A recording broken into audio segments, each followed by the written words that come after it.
Hello gamers, welcome to Gaming with Digital William, and I am your host, Digital William. Today I'm going to be giving tips on specific games, and today I will be covering advice on the games Phasmophobia, Minecraft, and my all-time absolute favorite video game, Marvel Ultimate Alliance 1. And I will also give a fun little personal story with each game that I cover. With all that set up, let's get into this.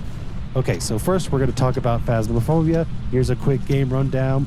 Phasmophobia is a ghost hunting game where you and your fellow ghost hunters travel to different haunted locations and figure out what type of ghost is at the location with 3 specific types of evidence. The tools to collect the evidence are an EMF reader, thermometer, a dots projector, a ghost journal, a video camera, and a UV flashlight. Okay, first tip, there is a ghost type in the game called a mimic, which will essentially mimic other types of ghosts, throwing you off and getting you the wrong ghost type. But here are 2 ways you can easily identify a mimic. First of all, a mimic's weakness is more often than not faking ghost orbs. So if you ever get ghost orbs in the back of your mind, you can be like, okay, I need to consider mimic and look for mimic specific evidence. And then another way to very easily identify a mimic is if you get 3 pieces of evidence that do not make sense. Evidence will always add up together to get you the ghost type, so if it doesn't do that, it is automatically a mimic. Okay, tip number 2, and this is specifically how to identify a wraith, one of the more dangerous ghosts in the game. And a very easy way to identify a wraith is that wraiths will not leave footprints in salt. They consider it toxic. And you can use salt to try to find UV, but wraiths will float over the salt and not touch it. All right, tip number 3. This is how to find a Goryo.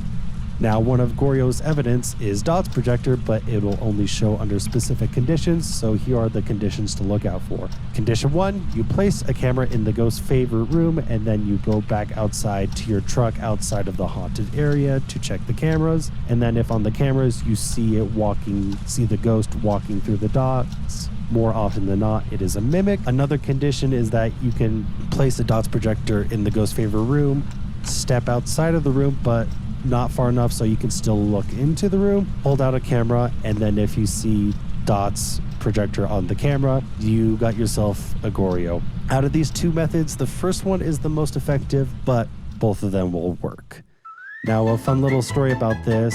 About a week or 2 ago, I was playing this game with my girlfriend and a couple of friends. And the thing about this game is when you die, your body has ragdoll physics, and you'll just flop over the floor, flop over furniture, looking a little ridiculous. And this one particular night, my friend ended up dying. But when he died, his body glitched and his body ended up stuck in a wall, and the bottom half of him was stuck on his storage shelf. It was a really weird, obscure sight.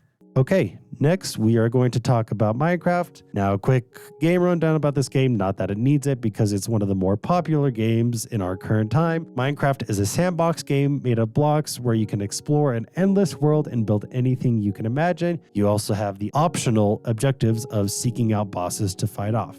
Now, tip number 1, there are enchantments you can put on weapons, tools, and armor pieces. One of the best enchantments is mending, which will heal your items as you gain XP. A great way to heal multiple tools, weapons, or armor pieces, because an item with this enchantment will only heal if you're holding it or if you're wearing it, is to hold another weapon, tool, or armor piece in your offhand, and while you gain XP, it will also heal that additional item. Now, you'd only hold another tool or weapon, but if you have extra armor that you want to heal, holding that in your offhand would be a great way to do that. Okay, tip number 2, you can greatly increase your limited inventory space. There's an item called a bundle that can be made to carry a certain amount of items in a small bag that you can put in your normal inventory, and you just have a bunch of extra items in one slot. But there is another item called a shulker box that you can find in the end,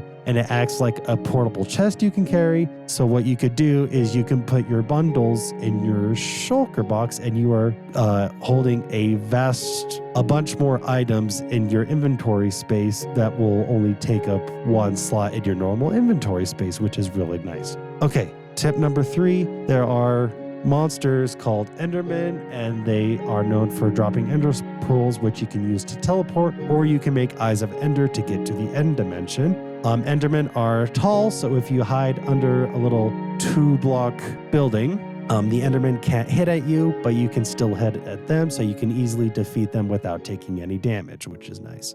Now, a personal story about this one. A couple of days ago, I actually beat the game for the first time. I was playing on a realm with my friend Spencer, and we went to the end, and we defeated the Ender Dragon, which is considered the end of the game, and it was just an amazing experience finally getting to do that for the first time after years of playing this game. All right, to our last game, my all-time favorite, Marvel Ultimate Alliance. Here's the rundown. In Marvel Ultimate Alliance, you have a big roster of Marvel superheroes to choose to form your team, up to 4 heroes. Your group of heroes is set on finding and thwarting the villainous Doctor Doom, who is set on world domination. First tip for this, for new players or if you're planning to play on a harder mode, I would recommend having Deadpool and Wolverine on your team because they will naturally heal from damage.